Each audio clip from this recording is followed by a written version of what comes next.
ये बड़ी नवाजिश है बादल भैया, आपने मौका दिया, प्रोग्राम में बुलाया। देखें, मखसूस नशिस्तों के ऊपर जो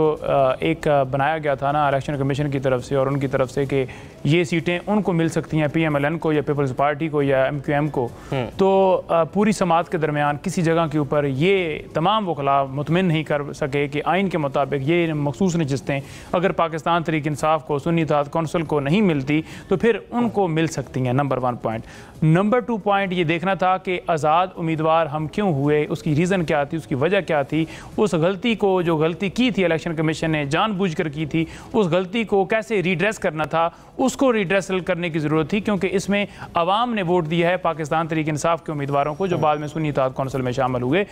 इलेक्शन कमीशन ने गलती की, इलेक्शन कमीशन ने गलती जो है वो की, वो इलेक्शन कमीशन ने गलती मानी।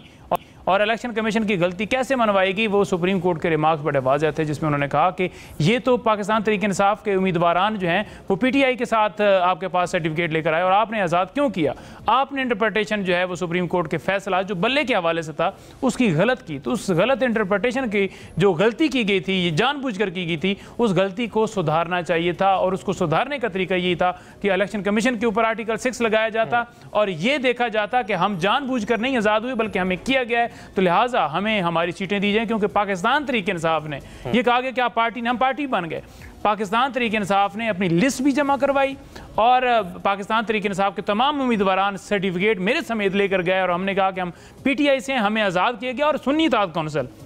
जहां पर आज प्रेस कॉन्फ्रेंस भी की गई PMLN के रहनुमाओं की तरफ से कि ये सुन्नी इत्तेहाद कौंसिल तो लड़ी नहीं इलेक्शन, उस पॉइंट के ऊपर भी मैं आ जाता हूं कि हामिद रजा साहब ने जाकर रिक्वेस्ट की थी कि उन्हें घोड़े का निशान दिया जाए, लेकिन उन्हें घोड़े का निशान नहीं दिया गया, उन्हें भी सेम हमारी तरह आज़ाद किया गया। ये मजबूरन ऐसा हुआ और हमने वो जो ऑर्डर था जो उन्होंने कहा था कि आप आज़ाद हैं, उसको हमने उस मामले को चैलेंज भी किया, लेकिन 10-12 दिन का टाइम था। आपको पता है कि यहाँ पर जो अदालती सिस्टम है हमें तो कोई रिलीफ नहीं मिल सका। लेकिन इस वक्त सबसे बड़ा मसला जो है, ये नुक्ता ये है कि पहले आपने एक जमात को निशान आपने उससे ले लिया, अवाम को जो वो चाहते थे कि इस जमात को वोट दें, वो निशान जो है वो असिस्ट करता है कि ये निशान है इस पार्टी का, उससे महरूम किया। आपने मखसूस नशिस्तें छीन ली। अब आप जो है वो फैसला सुप्रीम कोर्ट के अंदर है जिसमें काजी साहब और दीगर रिमार्क्स दे रहे थे कि इनको नहीं मिल सकती, जो कि अपना माइंड पहले ही डिस्क्लोज कर रहे थे कि इनका हक नहीं बनता। लेकिन हमें उम्मीद है कि मेजॉरिटी में हमारे हक में फैसला आएगा, क्योंकि ये हमारा हक है।